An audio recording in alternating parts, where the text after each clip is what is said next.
অপরিচিতা গল্প থেকে জ্ঞানমূলক প্রশ্ন উত্তর। প্রশ্ন ১, হরিশ কোথায় কাজ করে? উত্তর, হরিশ কানপুরে কাজ করে। কল্যাণীর বিয়ের গহনাগুলো কোন আমলের? কল্যাণীর বিয়ের গহনাগুলো শম্ভুনাথ বাবু পিতামহীদের আমলের। প্রশ্ন নম্বর ৩, অনুপমকে মাকাল ফলের সাথে তুলনা করে বিদ্রূপ করেছিল কে? উত্তর, অনুপমকে মাকাল ফলের সাথে তুলনা করে বিদ্রূপ করেছিলেন পণ্ডিত মশাই। রবীন্দ্রনাথের সর্বশেষ গল্পের নাম কি? উত্তর, মুসলমানির গল্প। রসন চৌকি শব্দের অর্থ কি? রসন চৌকি শব্দের অর্থ সানাই, ঢোল ও কাশি এই ৩ বাদ্যযন্ত্রে সৃষ্ট ঐকতান বাদন। মামার একমাত্র লক্ষ্য কী ছিল? মামার একমাত্র লক্ষ্য ছিল তিনি কোনোভাবেই কারো কাছে ঠকবেন না। কল্যাণীর পিতার নাম কি? কল্যাণীর পিতার নাম শম্ভুনাথ সেন। বিনুদাদা অনুপমের কেমন ভাই? বিনুদাদা অনুপমের পিস্তুত ভাই। বিবাহ ভাঙার পর থেকে কল্যাণী কোন ব্রত গ্রহণ করে? বিবাহ ভাঙার পর হতে কল্যাণী মেয়েদের শিক্ষার ব্রত গ্রহণ করে। অপরিচিতা গল্পের খাদযুক্ত গহনাটির নাম কি? উত্তর, এয়ারিং। কল্যাণী কোন স্টেশনে নেমেছিল? উত্তর, কল্যাণী কানপুর স্টেশনে নেমেছিল। অপরিচিতা গল্পের মামা অনুপমের চেয়ে কত বছরের বড়? বছর ৬ বড়। অনুপমের বাবার পেশার কী ছিল? অনুপমের বাবার পেশা ছিল ওকালতি। অপরিচিতা গল্পটি প্রথম কোথায় প্রকাশিত হয়? অপরিচিতা গল্পটি প্রথম প্রকাশিত হয় মাসিক সবুজপত্র পত্রিকায়। কোন কথা স্মরণ করে অনুপমের মা একযোগে বিস্তর হাসিলেন? অনুপমের গায়ে হলুদে এত বেশি মানুষ হয়েছিল যে তাদের আপ্যায়ন করতে কনেপক্ষকে নাকাল হতে হবে এ কথা স্মরণ করে অনুপমের মামা একযোগে বিস্তর হাসিলেন। অনুপমের পিস্তুত ভাইয়ের নাম কি? অনুপমের পিস্তুত ভাইয়ের নাম বিনু।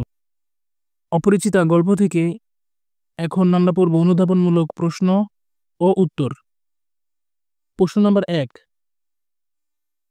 সেজন্য কিছু ভাবিবেন না, এখন উঠুন উক্তিটিতে বক্তার মনোভাব ব্যাখ্যা করো। সেজন্য কিছু ভাবিবেন না, এখন উঠুন উক্তিটিতে বক্তার দৃঢ় মনোভাব প্রকাশ পেয়েছে। আলোচ্য উক্তিটি শম্ভুনাথ বাবু বরযাত্রীকে উদ্দেশ্য করে বলেছিলেন। পাত্রের মামা যখন গয়না পরখের কাজটি করছিলেন তখনই শম্ভুনাথবাবু অপমানিত হন এবং মানসিকভাবে সিদ্ধান্ত নেন কল্যাণীকে তিনি এ পরিবারে বিবাহ দিবেন না। তাই গয়না পরখের পরেই তিনি বরযাত্রীকে আহার করিয়ে বিদায় দিতে চেয়েছেন ও তার অবস্থানের দৃঢ়তা আলোচ্য উক্তিটির মাধ্যমেই প্রকাশ পেয়েছে। প্রশ্ন ২, ছোটদের সঙ্গে সে অনায়াসে এবং আনন্দে ছোট হইয়া গিয়াছিল, উক্তিটির তাৎপর্য বর্ণনা করো। প্রশ্ন নম্বর ২, ছোটদের সঙ্গে সে অনায়াসে এবং আনন্দে ছোট হইয়া গিয়েছিল, উক্তিটির তাৎপর্য বর্ণনা করো। ছোটদের সঙ্গে সে অনায়াসে এবং আনন্দে ছোট হইয়া গিয়েছিল আলোচ্য উক্তিটি কল্যাণী সম্পর্কে করা হয়েছে। কল্যাণী পুরোদস্তুর সাধারণ জীবনযাপন করত। সে সকলের সাথেই জলদি মিশে যেতে পারত। এমনকি ছোট ছেলেমেয়েদের সাথে সে এমনভাবে মিশে গিয়েছিল যেন তাদের মাঝে বয়সের কোনো তফাৎ নেই। সেও তাদের মতো ছোট হয়ে গিয়েছিল। সে ছিল সঞ্জীবনী প্রাণের উৎস। ৩, একে তো বরের হাট মহার্ঘ, তাহার উপর ধনুক ভাঙা পণ। ব্যাখ্যা করো। উক্তিটিতে সমকালীন যৌতুক প্রথার স্বরূপ ফুটে উঠেছে। কল্যাণীর সাথে অনুপমের যখন বিয়ের কথা চলছিল তখন জানা যায় কল্যাণীর বয়স ১৫। মেয়ের বয়স বেশি হবার কারণ ব্যাখ্যা করতে গিয়ে হরিশ জানায়, একে ভালো ছেলে খুঁজে পাওয়া মুশকিল, তার উপর পাওয়া গেলেও তাদের যৌতুকের চাহিদা মেটানো কল্যাণীর বাবার পক্ষে সম্ভব হয়নি। ফলে মেয়ের বয়স একটু বেশি। এখানে মূলত সে সময় সমাজে প্রচলিত যৌতুক প্রথার কুফল দেখানো হয়েছে। প্রশ্ন নম্বর ৪, এইটি একবার পরখ করিয়া দেখো, ব্যাখ্যা করো। শম্ভুনাথবাবু বরপক্ষের দেওয়া একজোড়া এয়ারিং শেখরার হাতে দিয়ে পরখ করে দেখতে বলেছিলেন। অপরিচিতা গল্পের অনুপমের পরিবার বিয়ের আগে কন্যার বাড়ি থেকে দেয়া সমস্ত গয়না যাচাই করে দেখতে চায়। একে কন্যার পিতা শম্ভুনাথবাবু অপমানিত বোধ করেন। সকল গয়না যাচাই শেষে তিনি বরপক্ষ থেকে দেয়া একজোড়া এয়ারিং ও যাচাই করার জন্য শেখরার হাতে দিয়ে পরখ করবার জন্য এই কথাটি বলেছিলেন। প্রশ্ন ৫, মামা বিবাহ বাড়িতে ঢুকিয়া খুশি হইলেন না কেন? উত্তর, মামা বিবাহ বাড়িতে গিয়ে খুশি হইলেন না কারণ কনেপক্ষের আয়োজন খুব একটা ভালো ছিল না। অনুপমের মামা বিয়ে বাড়িতে ঢুকে দেখলেন উঠানটিতে বরযাত্রীদের জায়গা সংকুলন হওয়া কঠিন, তার উপর সমস্ত আয়োজন নিতান্ত মধ্যম প্রকৃতির। শম্ভুনাথবাবুর ব্যবহারও ছিল ঠান্ডা এবং বিনয় ও অজস্র ছিল না। তাই বিয়েবাড়িতে ঢুকে মামা খুশি হতে পারেননি। প্রশ্ন ৬, ঠাট্টা তো আপনিই করিয়া সারিয়াছেন, উক্তিটি ব্যাখ্যা করো। অনুপমের মামা শেকড়া দিয়ে কল্যাণের গহনা পরীক্ষা করায় ক্ষুব্ধ শম্ভুনাথ সেন প্রশ্ন উক্তিটি করেছেন।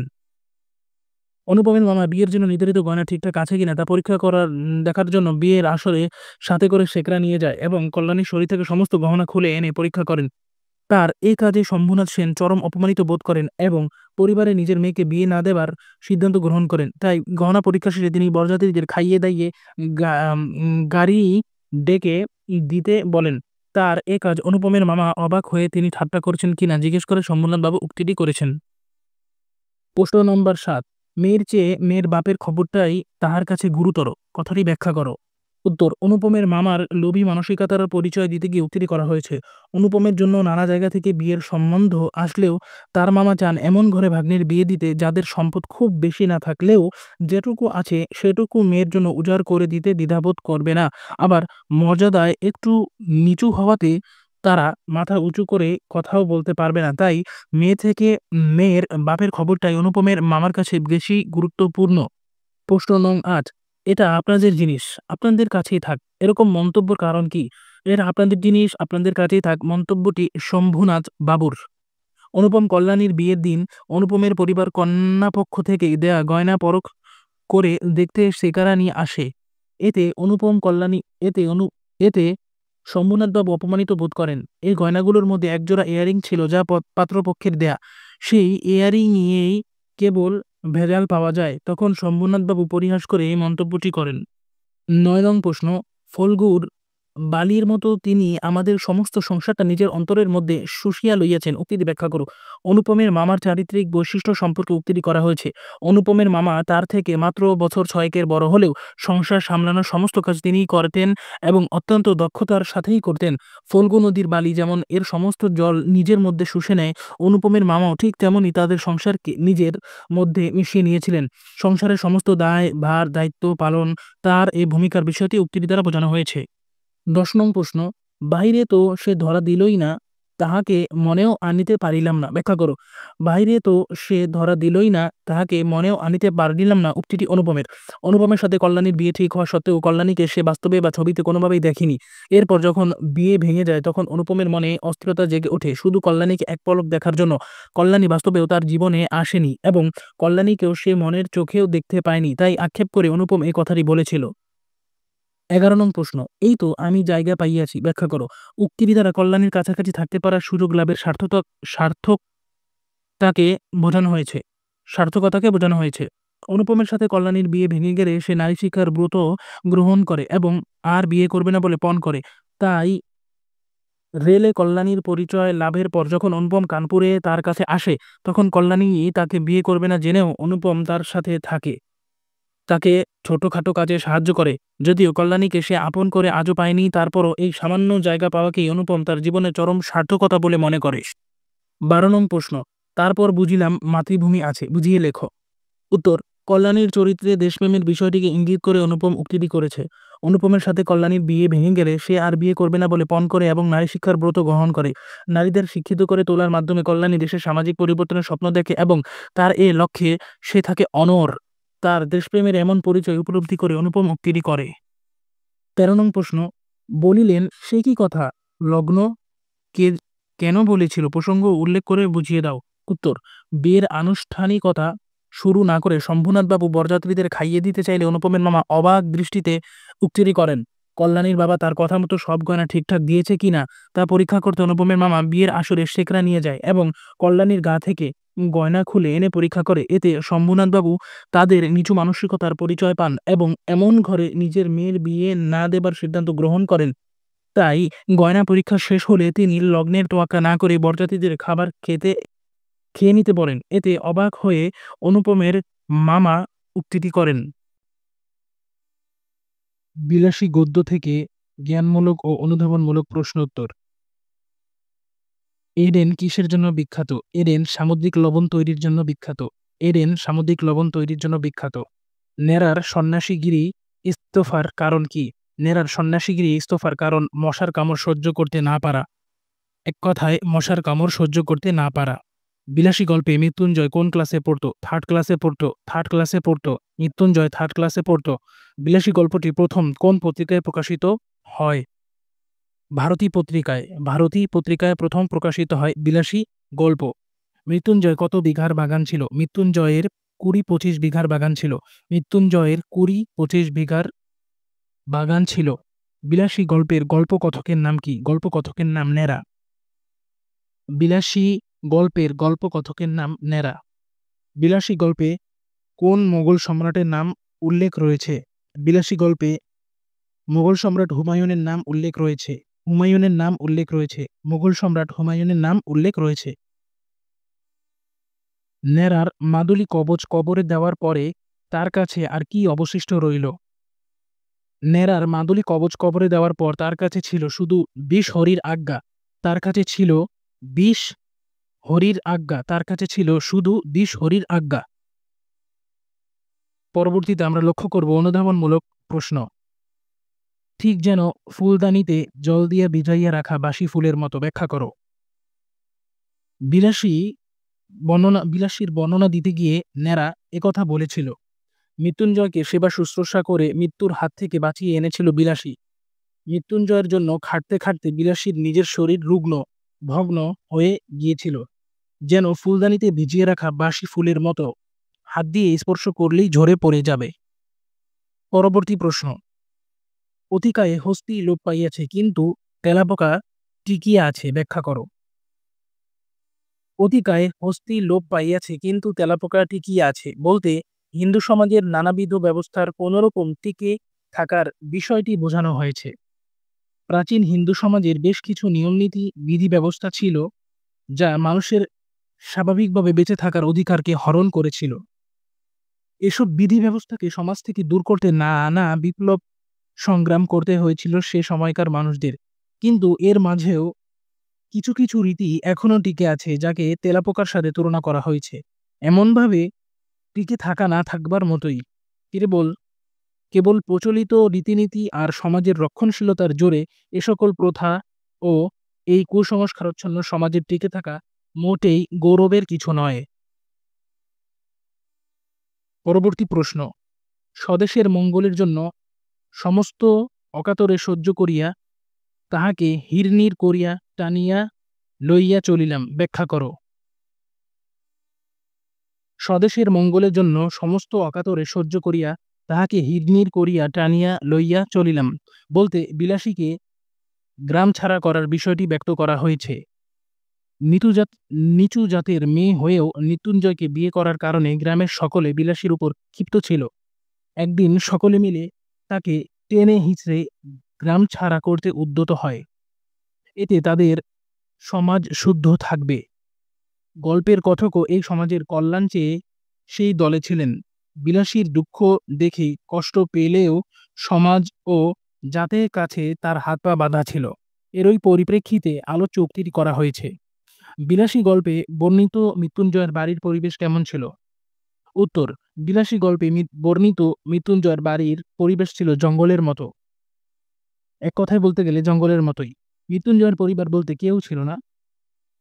এক প্রান্তে একটি প্রকাণ্ড আম কাঁঠালের বাগান আর তার মাঝে একটি বড় পোড়াবাড়ি ছিল তার। তার পোড়াবাড়িতে প্রাচীরের বালাই নেই। অন্ধকার রাতে এ বাড়ির পরিবেশ কেমন ভূতুড়ে অবস্থা সৃষ্টি করে। পরবর্তী প্রশ্ন।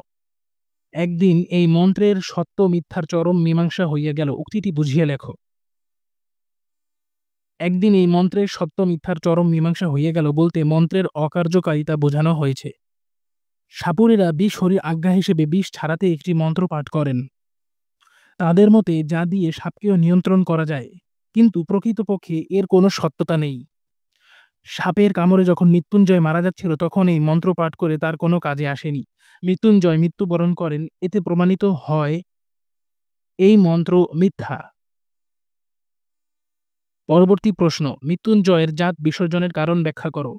মৃত্যুঞ্জয়ের জাত বিসর্জনের কারণ ক্ষুরার চক্রান্ত এবং নিচু জাতের মেয়ের হাতে অন্ন গ্রহণ। বিলাসীকে ভালোবেসে বিয়ে করেছিল মৃত্যুঞ্জয়। নিচু জাতের মেয়েকে বিয়ে করে তার হাতে অন্ন গ্রহণ করার কারণে এবং তার ক্ষুরার চক্রান্তে সমাজের লোকজন তাকে সমাজচ্যুত করে। গ্রামের মানুষ বিলাসের উপর চরম অত্যাচার চালায়। এসব সহ্য না করতে পেরে মৃত্যুঞ্জয় জাত বিসর্জন দেয় এবং মালু সমাজের সাপুড়ে হিসেবে জীবনযাপন শুরু করে। পরবর্তী প্রশ্ন, ওরে বাপরে আমি একলা থাকতে পারবো না উক্তিটি ব্যাখ্যা করো।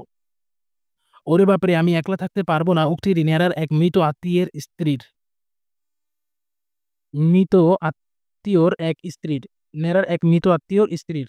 ন্যাড়ার আত্মীয় মারা যাওয়ার পর ন্যাড়া এবং সেই আত্মীয়র স্ত্রী ছাড়া বাড়িতে কেউ ছিল না। ন্যাড়া পাড়া প্রতিবেশীকে তার আত্মীয়ের মৃত্যুর খবর জানাতে বাড়ি থেকে বের হতে গেলেই সেই আত্মীয়ের স্ত্রী ভয়ে চিৎকার দিয়ে ওঠে, কারণ সেই মৃত লাশের সাথে একা থাকতে পারবে না।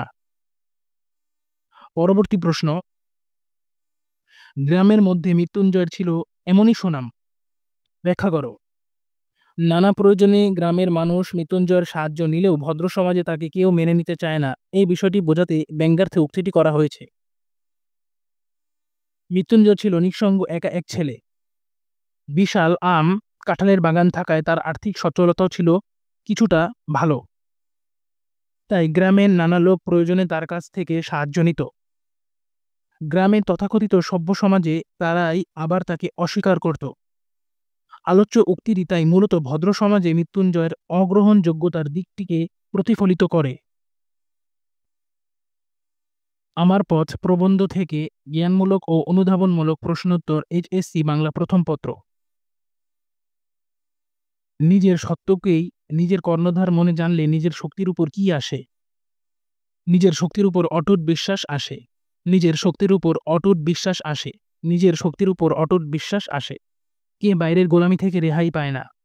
অন্তরে যাদের গোলামির ভাব তারা বাইরের গোলামি থেকে রেহাই পায় না। কুহেলিকা কাজী নজরুলের কোন ধরনের রচনা? কুহেলিকা উপন্যাস। কুহেলিকা কাজী নজরুলের উপন্যাস। আমার পথ প্রবন্ধ অবলম্বনে কোনটি সবচেয়ে বড় দাসত্ব? পরাবলম্বন। পরাবলম্বন সবচেয়ে বড় দাসত্ব। কর্ণধার শব্দটির অর্থ কি? নেতৃত্ব প্রদানের সামর্থ্য আছে এমন ব্যক্তি। অর্থাৎ কর্ণধার শব্দের অর্থ নেতৃত্ব প্রদানের সামর্থ্য আছে বা সক্ষমতা আছে এমন ব্যক্তিকেই কর্ণধার বলা হয়। আমার পথ প্রবন্ধটি কোন গ্রন্থ থেকে নেওয়া হয়েছে? রুদ্রমঙ্গল। আমার পথ প্রবন্ধটি রুদ্রমঙ্গল থেকে সংকলিত করা হয়েছে। মেকি শব্দের অর্থ কি? মেকি শব্দের অর্থ মিথ্যা বা কপট। মেকি শব্দের অর্থ মিথ্যা বা কপট। সম্মার্জনা শব্দের অর্থ কি? সম্মার্জনা অর্থ ঘষে মেজে পরিষ্কার করা। ঘষে মেজে পরিষ্কার করা অর্থ সম্মার্জনা। কাজী নজরুলের মতে কে মিথ্যাকে ভয় করে? যার মনে মিথ্যা। কাজী নজরুলের মতে যার মনে মিথ্যা সেই মিথ্যাকে ভয় করে। সবচেয়ে বড় ধর্ম কি? সবচেয়ে বড় ধর্ম কোনটি? সবচেয়ে বড় ধর্ম হচ্ছে মানুষ ধর্ম। মানুষ ধর্মই সবচেয়ে বড় ধর্ম। আমার পথ প্রবন্ধে নিজের উপর অটুট বিশ্বাস করতে শেখাচ্ছিলেন কে? মহাত্মা গান্ধী। আমার পথ প্রবন্ধে নিজের উপর অটুট বিশ্বাস রাখতে শেখাচ্ছিলেন মহাত্মা গান্ধী। আমার পথ প্রবন্ধ অনুযায়ী আত্মাকে চিনলেই কি আসে? আত্মাকে চিনলেই আত্মনির্ভরতা আসে। আত্মাকে চিনলেই আত্মনির্ভরতা আসে।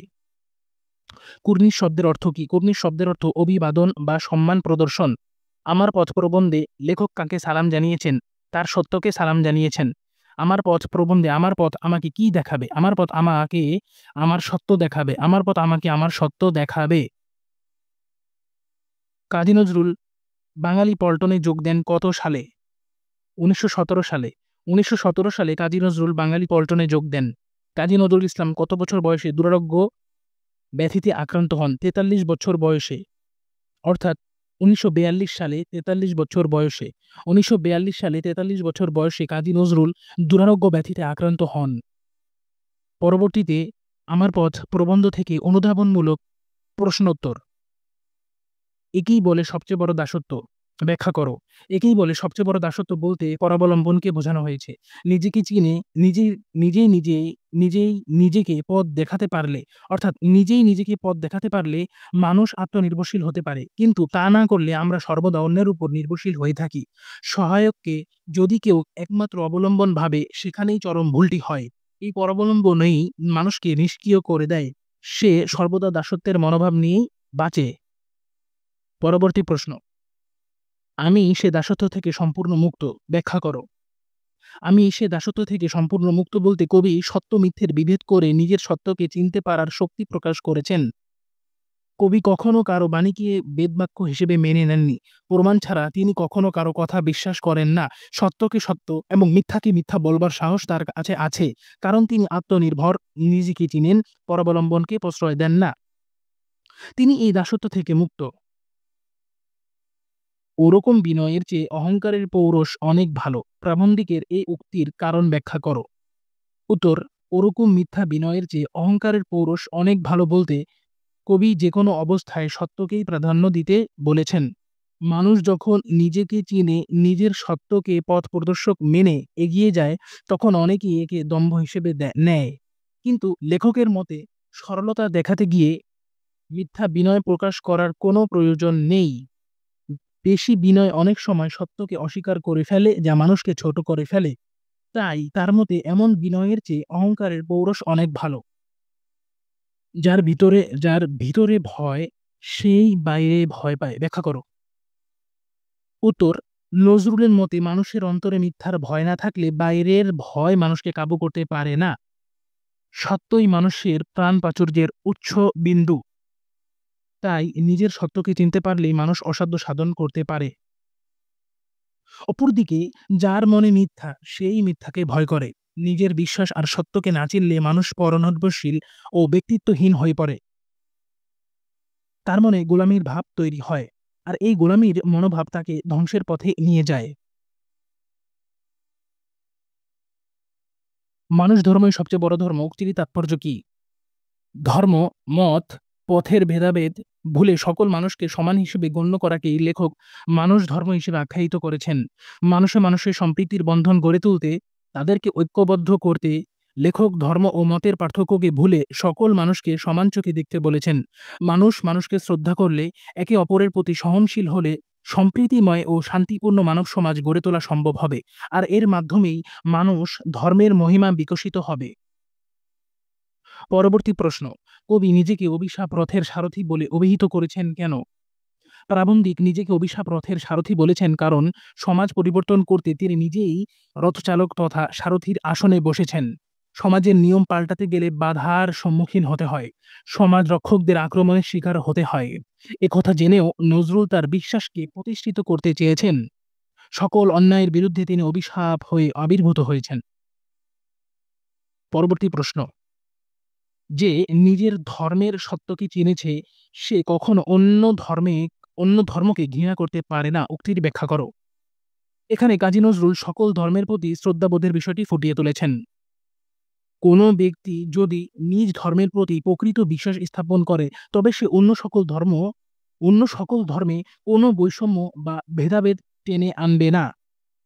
অন্য ধর্মের প্রতি কোনো বিদ্বেষ বা অবহেলা থাকবে না, কারণ পৃথিবীর সকল ধর্মই মানবতার পক্ষে।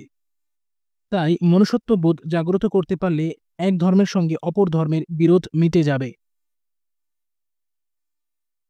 আত্মাকে চিনলেই আত্মনির্ভরতা আসে, বুঝিয়ে লেখো।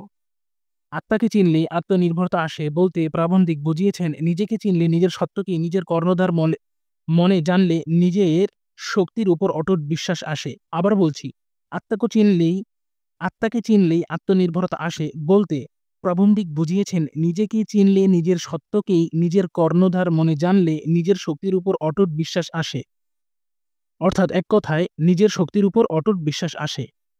মানুষ যখন সত্যের পথের পথিক হয়, তখন নিজের মধ্যে আপনা আপনি এমন এক জোর আসে যে সে যে কোনো ধরনের পরনির্ভরতা থেকে মুক্তি পায়। এ মুক্তির বোধ তার অন্তরের শক্তিকে জাগ্রত করে। এই আত্মনির্ভরশীলতার কারণেই সে তখন অসাধ্য সাধন করতে পারে। পরবর্তী প্রশ্ন, লেখক নিজ সত্যকে সালাম জানিয়েছেন কেন? লেখকের নিজেই নিজের কর্ণধার হবার পথে তার পথ দেখাবে তার সত্য, তাই তিনি সত্যকে সালাম জানিয়েছেন। লেখকের মতে নিজেকে জানলে, নিজের সত্যকে চিনলে, সত্যের পথে অটুট থাকলে রাজভয়, লোক ভয়, কোনো ভয়ই তাকে বিপথে ফেলতে বা বিপথে নিয়ে যেতে পারবে না। অন্তরে মিথ্যার ভয় না থাকলে বাইরের কোনো ভয়ই তাকে পদানত করতে পারবে না। তার মতে সত্যকে নিজের পথ প্রদর্শক হিসেবে গণ্য করার মাধ্যমেই আত্মাকে চেনা যায়। এ সকল কারণেই লেখক সত্যকে সালাম জানিয়েছেন। কাজী নজরুল ইসলাম আমার সত্য বলতে কি বুঝিয়েছেন? কাজী নজরুল আমার সত্য বলতে তার অন্তরের সত্যের উপলব্ধিকে বুঝিয়েছেন। নজরুলের মতে আত্মাকে চিনলেই আত্মনির্ভরতা আসে, নিজের উপর অটুট বিশ্বাস তৈরি হয়, আর এই আত্মবিশ্বাসই মানুষকে স্বাবলম্বী করে তোলে। আর নিজেকে চেনার উপায় হচ্ছে নিজের সত্যকে জানা। আমার সত্য কথাটি দ্বারা নজরুল তার এই বিবেকের শক্তির চেনার বিষয়টিকে নির্দেশ করেছেন। মানব কল্যাণ গদ্য থেকে জ্ঞানমূলক ও অনুধাবনমূলক প্রশ্নোত্তর, এইচএসসি বাংলা প্রথম পত্র। মানব কল্যাণ প্রবন্ধটি কত সালে রচিত হয়? ১৯৭২ সালে। ১৯৭২ সালে মানব কল্যাণ প্রবন্ধটি রচিত হয়। উপরের হাত সবসময় নিচের হাত থেকে শ্রেষ্ঠ, কথাটি কে বলেছেন? ইসলামের নবী অর্থাৎ হযরত মুহাম্মদ সাল্লাল্লাহু আলাইহি ওয়াসাল্লাম এই কথাটি বলেছেন।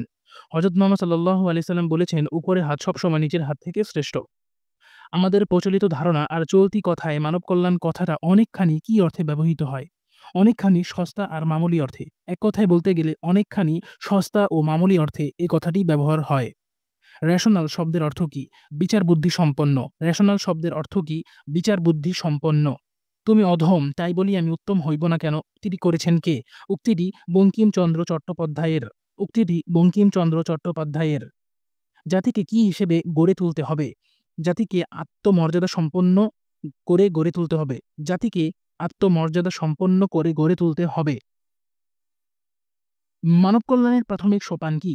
মানব কল্যাণের প্রাথমিক সোপান হচ্ছে মানুষকে মানুষ হিসেবে গড়ে তোলা এবং মানবিক বৃত্তি বিকাশের পথে বেড়ে ওঠার যথাযথ ক্ষেত্র রচনাই মানব কল্যাণের প্রাথমিক সোপান। আমি আবারও বলছি, মানুষকে মানুষ হিসেবে গড়ে তোলা এবং মানবিক বৃত্তি বিকাশের পথে বেড়ে ওঠার যথাযথ ক্ষেত্র রচনাই মানব কল্যাণের প্রাথমিক সোপান।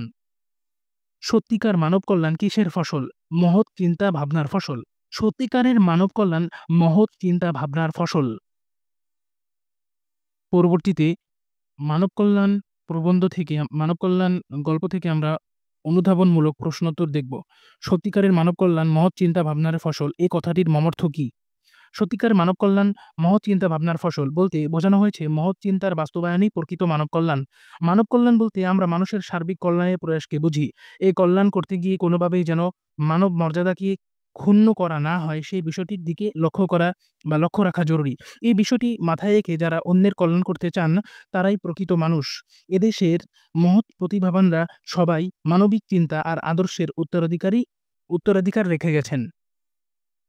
অর্থাৎ প্রশ্নটির এক কথায় উত্তর দিয়ে বলা যাবে যে সত্যিকার মানব কল্যাণ মহৎ চিন্তা ভাবনার ফসল বলতে বোঝানো হয়েছে মহৎ চিন্তার বাস্তবায়নের প্রকৃত মানব কল্যাণ। মহৎ চিন্তার বাস্তবায়নই হচ্ছে প্রকৃত মানব কল্যাণ। পরবর্তী প্রশ্ন, লেখকের মতে মানব কল্যাণ বলতে কি বোঝায়? লেখকের মতে মানব কল্যাণ বলতে মানুষের সার্বিক মঙ্গলের প্রয়াস। মানুষের সার্বিক মঙ্গলের প্রয়াসকে বোঝানো হয়। আমি আবার বলছি, মানুষের সার্বিক মঙ্গলের প্রয়াসকে বোঝানো হয়েছে মানব কল্যাণ। এটা হচ্ছে লেখকের মতে। মানব কল্যাণের লক্ষ্য হওয়া উচিত মহৎ। সকল অবমাননাকর অবস্থা থেকে মর্যাদাপূর্ণ অবস্থায় মানুষের উত্তরণ ঘটানোকে মানব কল্যাণ বলা হয়েছে। এটি মানুষের আত্মমর্যাদাকে বৃদ্ধি করে। সেই সাথে সাথে মানবিক চেতনার বিকাশ ঘটায় এবং পরাবলম্বন থেকে মানুষকে মুক্তি দেয়। অর্থাৎ এখানেও সেই পরাবলম্বন যা আমরা আমার পথে দেখে এসেছি। ৩ নম্বর প্রশ্ন, রাষ্ট্র জাতির যৌথ জীবন আর যৌথ চেতনারই প্রতীক, উক্তিটি দ্বারা কি বোঝানো হয়েছে? রাষ্ট্র জাতির যৌথ জীবন আর যৌথ চেতনারই প্রতীক বলতে বোঝানো হয়েছে রাষ্ট্রের সাথে জাতীয় জীবন ও চেতনা ওতপ্রোতভাবে জড়িত। একটি রাষ্ট্রের অবস্থান প্রতিফলিত হয় তার জাতি ও তাদের চেতনার মাধ্যমে। রাষ্ট্রের দায়িত্ব শুধু প্রশাসন চালনাই নয়, জাতিকে আত্মমর্যাদা সম্পন্ন করে গড়ে তোলাও রাষ্ট্রের দায়িত্ব। রাষ্ট্র হাতপাতা আর চাটুকারিতাকে প্রশ্রয় দিলে সে রাষ্ট্র কিছুতেই আত্মমর্যাদা সম্পন্ন জাতি বা নাগরিক সৃষ্টি করতে পারবে না। তাই মানব কল্যাণের যথার্থ পরিবেশ রাষ্ট্রেরই তৈরি করতে হবে। অর্থাৎ মানব কল্যাণের যে যথার্থ পরিবেশটা আছে সেটা কার সৃষ্টি করতে হবে? তার রাষ্ট্রকেই তৈরি করতে হবে। মানব কল্যাণ কিভাবে মানব মর্যাদার সহায়ক হয়ে উঠবে, ব্যাখ্যা করো। উত্তর, মানব কল্যাণ মানব মর্যাদার সহায়ক হয়ে উঠবে কল্যাণময় পৃথিবী রচনা হলে। অর্থাৎ কল্যাণময় পৃথিবী রচনা হলেই মানব মর্যাদার সহায়ক হয়ে উঠবে মানব কল্যাণ। কোনো মানুষকে দয়া বা করুণার বশবর্তী হয়ে দান খয়রাত না করে তাকে স্বাবলম্বী হওয়ার পথ দেখিয়ে দেওয়া উচিত।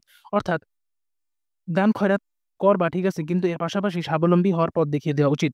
এতে তার মর্যাদা বোধ বৃদ্ধি পাবে, মানবিক চেতনার বিকাশ পাবে। পাশাপাশি মুক্ত বিচার বুদ্ধির সাহায্যে বিজ্ঞানের অভাবনীয় আবিষ্কারকে ধ্বংসের পরিবর্তে সৃজনশীল মানবিক কর্মে নিয়োগ করা গেলেই মানব কল্যাণ, মানব মর্যাদার সহায়ক হয়ে উঠবে। পরবর্তী প্রশ্ন, সর্বজীবের হিত কথাটি দ্বারা কি বোঝানো হয়েছে? সর্বজীবী হিত বলতে সৃষ্টি জগতের সকল জীবের উপকারের কথা বলা হয়েছে। সর্বজীবের হিত বলতে সৃষ্টি জগতের সকল জীবের উপকারের কথা বলা হয়েছে। কেবল সদিচ্ছার দ্বারাই মানব কল্যাণ সাধন সম্ভব নয়। সকল অবমাননাকর পরিস্থিতি থেকে মর্যাদাপূর্ণ অবস্থায় উত্তরণ ঘটানো হলে তবেই মানব কল্যাণ সংগঠিত হয়। তাই সব ধর্ম আর ধর্ম প্রবর্তকেরা বারবার মানুষের ভালো ও কল্যাণ করার নির্দেশ দিয়েছেন। কিন্তু শুধু মানুষের কল্যাণেই থেমে গেলেই চলবে না, বরং এর সাথে সাথে অন্য সকল সৃষ্টিকুলেরও উপকার করতে হবে। তবেই সার্বিক কল্যাণ সাধিত হবে। মানব কল্যাণ কথাটা আমরা সস্তা ও মামুলি বানিয়ে ফেলেছি কিভাবে, বুঝিয়ে লেখো।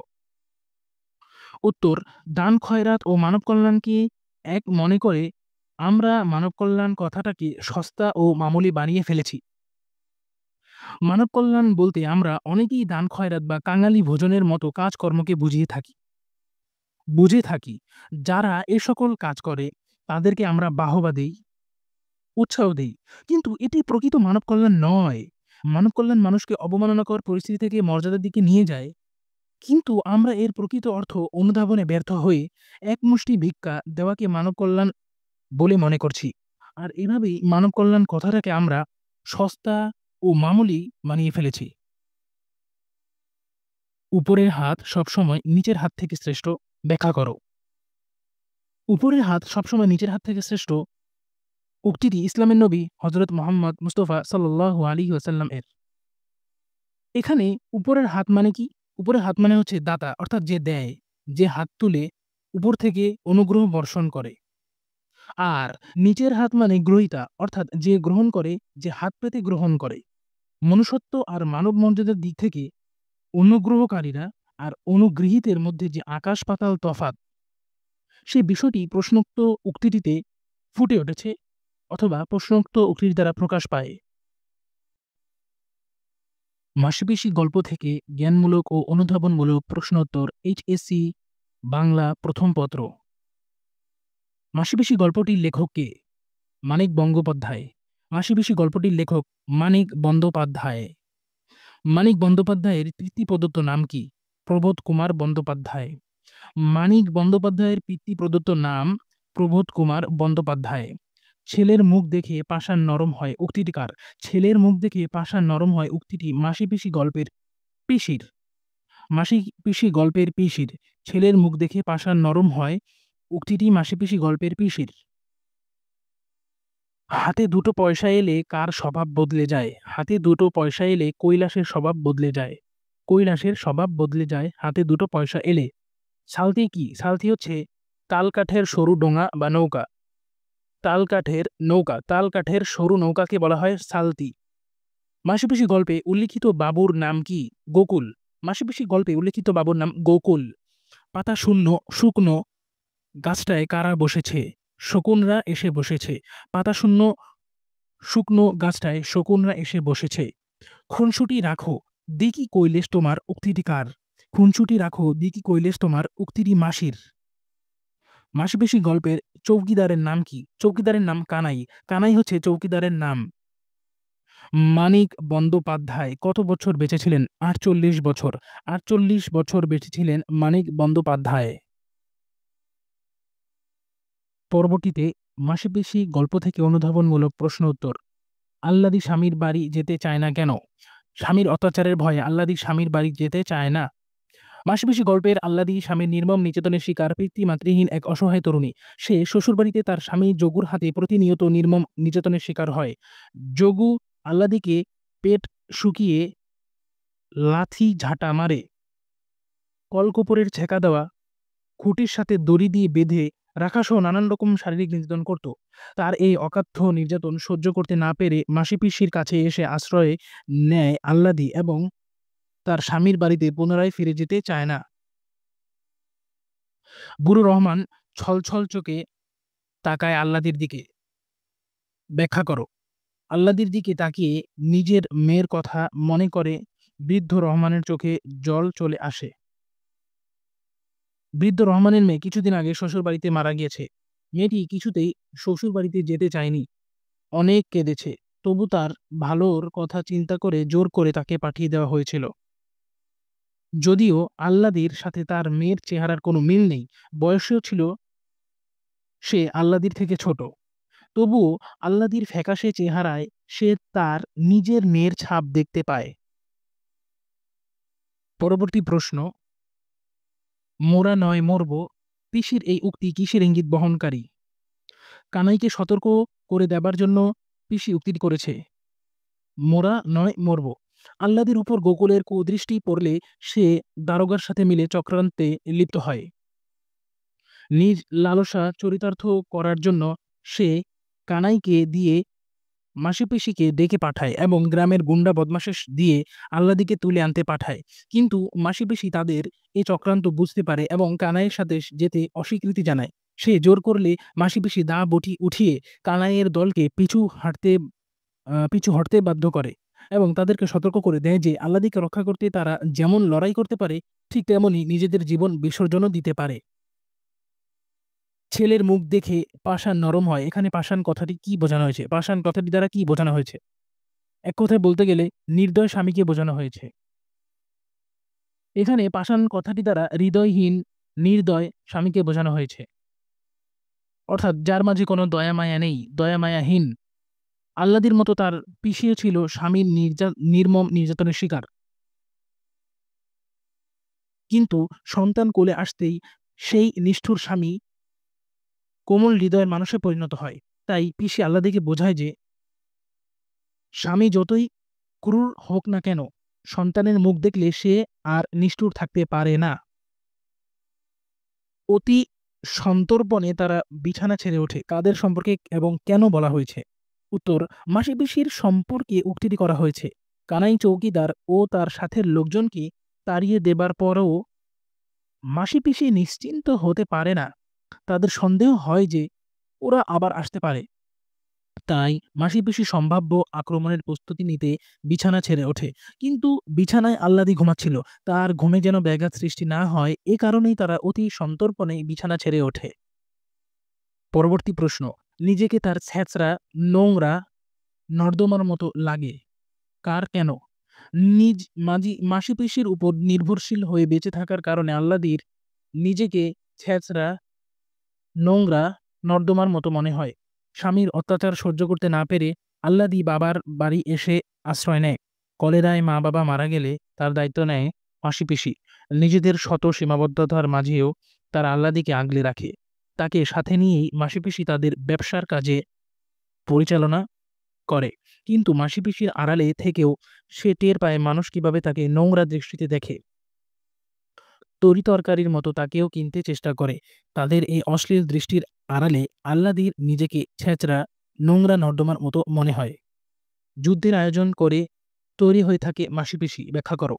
গোকুলের লোকজনের সম্ভাব্য আক্রমণ ঠেকাতে মাসিপিসির পূর্ব প্রস্তুতি নেওয়াকে তুলনা করা হয়েছে যুদ্ধের আয়োজনের সাথে। আবারও বলছি, গোকুলের লোকজনের সম্ভাব্য আক্রমণ ঠেকাতে মাসিপিসির পূর্ব প্রস্তুতি নেওয়াকে তুলনা করা হয়েছে যুদ্ধর আয়োজনের সাথে।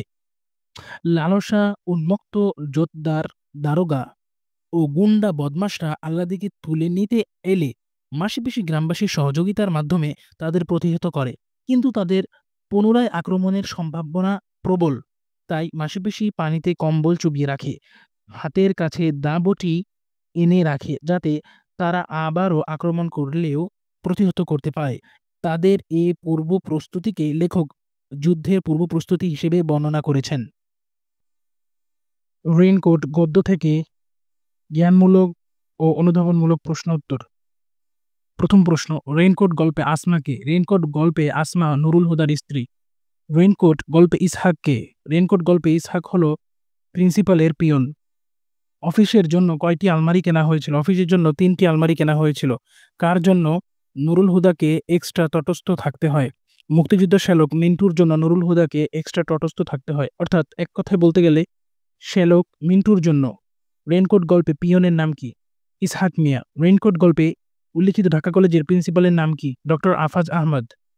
প্রিন্সিপাল কাকে তোয়াজ করতেন? প্রিন্সিপাল উর্দুর প্রফেসর আকবর সাজিদকে তোয়াজ করতেন।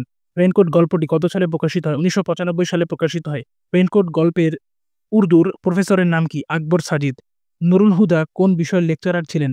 নুরুল হুদা রসায়নের লেকচারার ছিলেন। আব্বুকে ছোট মামার মতো দেখাচ্ছে উক্তিটি কার? উক্তিটি নুরুল হুদার 5 বছরের ছেলের। রাশিয়ার ছিল জেনারেল উইন্টার, আমাদের জেনারেল।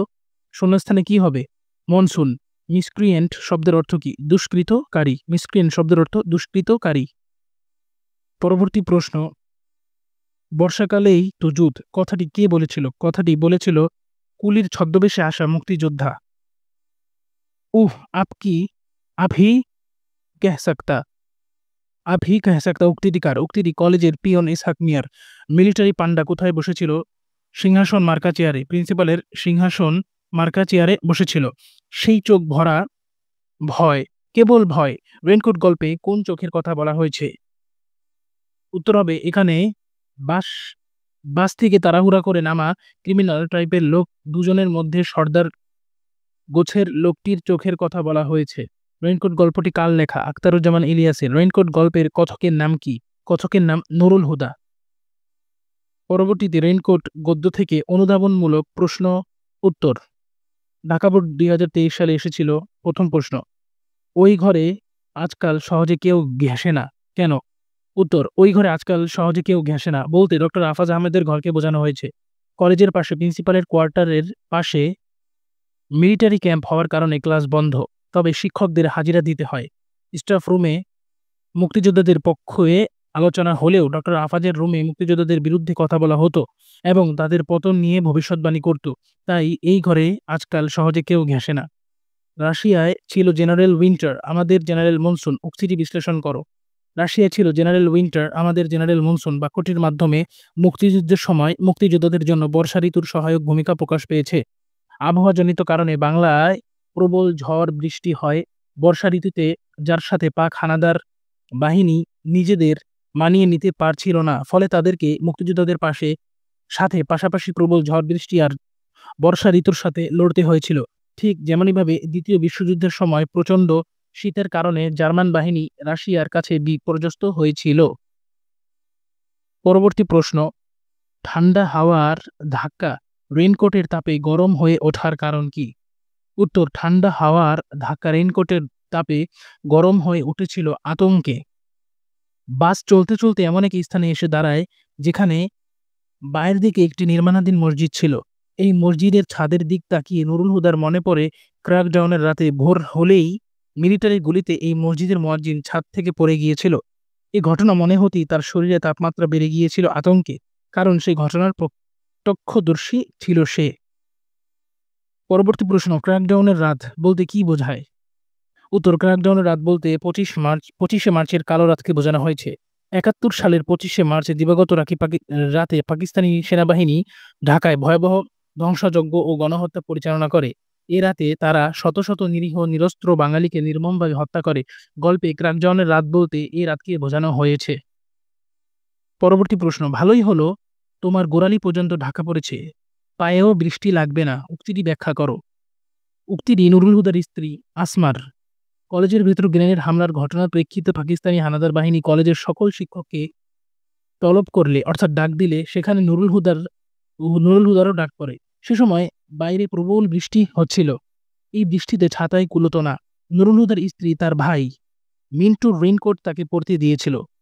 মিন্টু তার চেয়ে লম্বা, অর্থাৎ তার শালা তার থেকেও লম্বা, তাই রেইনকোট দিয়ে নুরুল হুদার গোড়ালি পর্যন্ত ঢেকে গিয়েছিল, যার পরিপ্রেক্ষিতে তার গায়ে বৃষ্টির পানি লাগার সম্ভাবনাও ছিল না। পরবর্তী প্রশ্ন, উর্দুর প্রফেসর আকবর সাজিদকে প্রিন্সিপাল আজকাল তোয়াজ করে না, কেন? ব্যাখ্যা করো। প্রফেসরের কাছ থেকে উর্দু শেখার জন্য আফাজ আহমদ আকবর সাজিদকে তোয়াজ করেন। প্রফেসরের কাছ থেকে উর্দু শেখার জন্য আফাজ আহমেদ আকবর সাজিদকে কি করেন? তোয়াজ করেন। ডক্টর আফাজ আহমেদ পাকিস্তানপন্থী। এটা হওয়ার কারণে উর্দু ভাষার উপর তার যথেষ্ট দখল, পাকিস্তানপন্থী হলেও উর্দু ভাষার উপর তার কোনো যথেষ্ট দখল নেই, কিন্তু মিলিটারিদের তোষামোদ করতে হলে উর্দু ভাষাতেই করতে হয়। তাই তিনি উর্দু শেখার জন্য উর্দুর প্রফেসর আকবর সাজিদকে তোয়াজ করে চলেন। তো এক্ষেত্রে আকবর সাজিদ হচ্ছেন উর্দুর প্রফেসর, আর এক্ষেত্রে প্রিন্সিপাল হচ্ছে আফাজ আহমেদ। পরবর্তী প্রশ্ন, ভোর রাত থেকে বৃষ্টি, এই বৃষ্টি সম্পর্কে নুরুল হুদার অভিব্যক্তি বর্ণনা করো। উত্তর, 1971 সালের অস্থির পরিস্থিতির মাঝে ভোররাত থেকে শুরু হওয়া বৃষ্টি নুরুল হুদার মনে স্বস্তির আভাস নিয়ে এসেছিল। নুরুল হুদা বৃষ্টির ভাবগতিক দেখে মনে মনে হিসাব করেছিলেন যে এই বৃষ্টির মেয়াদ কমপক্ষে 3 দিন। তিনি ধারণা করেন এই 3 দিন অন্তত যুদ্ধ গোলাগুলি বন্ধ থাকবে, আর তিনিও এই ফাঁকে নিশ্চিন্তে একটু আরাম করতে পারবেন। পরবর্তী প্রশ্ন, দেশে একটা কলেজে শহীদ মিনার আর অক্ষত নেই কেন, আলোচনা করো। উত্তর, শহীদ মিনারগুলোকে পাকিস্তানিরা নিজেদের শরীরের কাঁটা বলে মনে করত এবং মিলিটারিরা সব শহীদ মিনার ধ্বংস করে দিয়েছে। তাই একটাও শহীদ মিনার আর অক্ষত নেই। শহীদ মিনার 1952 সালের ভাষা আন্দোলনের চেতনা বহন করে। মুক্তিযুদ্ধকালে এটি বাঙালিদের প্রেরণার উৎস হয়ে দাঁড়ায়। তাই প্রিন্সিপাল আফাজ আহমেদ পাকিস্তানিদের বোঝায় যে এটা হলো তাদের শরীরের কাঁটা। ফলে গ্রামে গঞ্জে যেখানেই মিলিটারি গেছে প্রথমেই শহীদ মিনার ধ্বংস করেছে। তাই একটা স্কুল কলেজেও আর শহীদ মিনার আস্ত নেই। পরবর্তী প্রশ্ন, এগুলো হলো পাকিস্তানের শরীরের কাঁটা, কথাটি বুঝিয়ে লেখো। এখানে শরীরের কাঁটা বলতে শহীদ মিনারকে বোঝানো হয়েছে। প্রিন্সিপাল ডক্টর আফাজ আহমদ পাকিস্তানিদের দোসর ছিলেন। তিনি নানাভাবে পাকিস্তানিদের সাহায্য সহযোগিতা করতেন। তিনি জানেন ভাষা আন্দোলনের স্মৃতি বহনকারী শহীদ মিনার মুক্তিযোদ্ধাদের পাকিস্তানি বাহিনীর বিরুদ্ধে লড়াই করতে উদ্বুদ্ধ করে। বাঙালির জাতীয়তাবোধ প্রকাশ পায় এই শহীদ মিনারগুলোর মাধ্যমে। তাই স্কুল কলেজ থেকে শহীদ মিনার সরিয়ে দিতে পাকিস্তানিদের বুদ্ধি দেন ডক্টর আফাজ আহমদ। পরবর্তী প্রশ্ন, সত্যি বলেছে আমার নাম বলেছে, নুরুল হুদার এই উত্তেজনার কারণ ব্যাখ্যা করো। কুলির ছদ্মবেশে আসা মুক্তিযোদ্ধারা মিলিটারিদের হাতে ধরা পড়ার পর কলেজের টিচারদের মধ্যে নুরুল হুদার নাম বলে দিয়েছে জানতে পেরে সে উত্তেজিত হয়। নুরুল হুদার কলেজের অফিসের জন্য যে আলমারি কেনা হয়েছিল তা পৌঁছে দিতে মুক্তিযোদ্ধারা কুলির ছদ্মবেশে কলেজে ঢোকে। সে সময় নুরুল হুদার সাথে তাদের একজনের কথা হয়। পরবর্তীতে মিলিটারিদের কাছে ধরা পড়ার পর তারা মিলিটারিদের কাছে কলেজের শিক্ষকদের মধ্যে নুরুল হুদার নাম বলেছে জানতে পেরে সে তার প্রতি মুক্তিযোদ্ধাদের আস্থার পরিচয় পায়, আর এ কারণেই সে মনে মনে উত্তেজিত হয়। টুপির তেজ কি পানিতেও লাগলো নাকি, কথাটি ব্যাখ্যা করো। মুক্তিযোদ্ধা শ্যালকের রেইনকোট গায়ে দিয়ে ভীরু প্রকৃতির নুরুল হুদার মাঝেও এক প্রকার তেজ অনুভূত হচ্ছিল। সো এই অনুভূতিরই বহিঃপ্রকাশ ঘটেছে প্রশ্নোক্ত উক্তিটিতে। প্রিন্সিপালের ডাকে নুরুল হুদাকে বৃষ্টির মধ্যেই কলেজের উদ্দেশ্যে রওনা দিতে হলেও তার স্ত্রী তাকে তার মুক্তিযোদ্ধা ছোট ভাইয়ের রেখে যাওয়া রেইনকোটটি পরিয়ে দেয়। সেই রেইনকোটের টুপিটি ছিল বারান্দাওয়ালা। সেখান থেকে চুইয়ে পড়া এক ফোঁটা পানি নুরুল হুদার চোখে দেখে এবং তার মনে হয় তার শ্যালকের মতো তেজ এই পানিতেই পাওয়া যাচ্ছে। সে ভাবে সে নিজেও যেহেতু রেইনকোট পরে আছে তাহলে তাকেও নিশ্চয়ই তেজদীপ্ত দেখাচ্ছে। পরবর্তী প্রশ্ন, নুরুল হুদার কাছে কোন বিষয়টি স্রেফ উৎপাত বলে মনে হয়, ব্যাখ্যা করো। উত্তর, চাবুকের বাড়িকে নুরুল হুদার কাছে স্রেফ উৎপাত বলে মনে হয়। মুক্তিযোদ্ধা শ্যালকের রেইনকোট গায়ে দিয়ে ভীরু প্রকৃতির নুরুল হুদার মাঝে সাহস সঞ্চারিত হয়। অপরদিকে মুক্তিযোদ্ধারা ধরা পড়ার পর কলেজের প্রফেসরদের মধ্যে তার নাম বলেছে শুনে তার উপর মুক্তিবাহিনীর আস্থা দেখে সে শিহরিত হয়। তাই যখন পাকিস্তানি মিলিটারি তাকে ছাদের উপর ঝুলিয়ে দিয়ে চাবুক মারে সেই আঘাতকে তার কাছে স্রেফ উৎপাত বলে মনে হয়। পরবর্তী প্রশ্ন, ড্রেসিং টেবিলের সামনে দাঁড়িয়ে নিজের নতুন রূপে সে ভ্যাবাচ্যাকা খায়। কে, কেন ভ্যাবাচ্যাকা খায়? উত্তর, রেইনকোট গায়ে দিয়ে নুরুল হুদার মধ্যে যে পরিবর্তন এসেছে আয়নায় তা দেখে সে নিজেই ভ্যাবাচ্যাকা খায়। বৃষ্টির মধ্যে কলেজে যেতে হবে বলে নুরুল হুদার স্ত্রী তাকে জোর করে তার ছোট ভাই মিন্টুর রেখে যাওয়া রেইনকোট পরিয়ে দেয়। রেইনকোট পরা নুরুল হুদাকে দেখে তার মেয়ে তাকে ছোট মামার মতো লাগছে বলে জানায় এবং তার 5 বছরের ছেলে সিদ্ধান্ত দেয় যে সে মুক্তিবাহিনী। এসব শুনে পাকিস্তানিরাও তাকে মুক্তিবাহিনী ভেবে বসে কিনা সেই চিন্তায় নুরুল হুদা ভাবনায় পড়ে যায়। তাই সে ড্রেসিং টেবিলের আয়নায় নিজের চেহারা দেখে এবং নিজের নতুন রূপ দেখে সে নিজেও ভ্যাবাচ্যাকা খেয়ে যায়। পরবর্তী প্রশ্ন, ক্র্যাকডাউনের রাতে কি ঘটেছিল? ক্র্যাকডাউনের রাতে পশ্চিম পাকিস্তানি মিলিটারি বাহিনী এদেশে নির্বিচারে গণহত্যা ও ধ্বংসযজ্ঞ চালিয়েছিল। 1971 সালের 25শে মার্চের রাতকে গল্পে ক্র্যাকডাউনের রাত বলে উল্লেখ করা হয়েছে। এ রাতে পাকিস্তানি মিলিটারির হাতে নির্মমভাবে নিহত হয় এদেশের শত শত মানুষ। এমনকি মসজিদের মুয়াজ্জিনও এ রাতের শেষে তার আজান শেষ করতে পারেনি। মিলিটারি গুলিতে সেও প্রাণ হারিয়েছে। ঢাকা শহর জুড়ে এভাবে মিলিটারি বাহিনী এ রাতে হত্যাযজ্ঞ চালিয়েছে। পরবর্তী প্রশ্ন, মনে হচ্ছে যেন বৃষ্টি পড়ছে রেইনকোটের উপর, উক্তিটি দ্বারা লেখক কি বোঝাতে চেয়েছেন? নুরুল হুদার গায়ে চাবুকের আঘাতকে এখানে তুলনা করা হয়েছে রেইনকোটের উপর বৃষ্টির ফোঁটা পড়ার মতো। আবার বলছি, নুরুল হুদার গায়ে চাবুকের আঘাতকে এখানে তুলনা করা হয়েছে কিসের সাথে? রেইনকোটের উপর বৃষ্টির ফোঁটা পড়ার মতো এর সাথে। মুক্তিযোদ্ধা শ্যালকের রেইনকোট গায়ে দিয়ে ভীরু প্রকৃতির নুরুল হুদার মাঝেও সাহস ও দেশপ্রেম সঞ্চারিত হয়। পাশাপাশি মুক্তিসেনারা পাকিস্তানি মিলিটারিদের কাছে কলেজের প্রফেসরদের মধ্যে তার নাম বলেছে জেনে তার উপর মুক্তিসেনাদের আস্থার পরিচয় পেয়ে সে শিহরিত হয়। তাই পাকিস্তানিরা তার গা থেকে রেইনকোট খুলে নিলেও তার মনে হয় গায়ে রেইনকোটের ওম এখনও লেগে আছে। মিলিটারির চাবুকের আঘাতকে তাই তার কাছে মনে হয় রেইনকোটের উপর বৃষ্টির ফোঁটা পড়ার মতো। আবারও বলছি, মিলিটারির চাবুকের আঘাতকে তাই তার কাছে মনে হয় রেইনকোটের উপর বৃষ্টির ফোঁটা পড়ার মতো।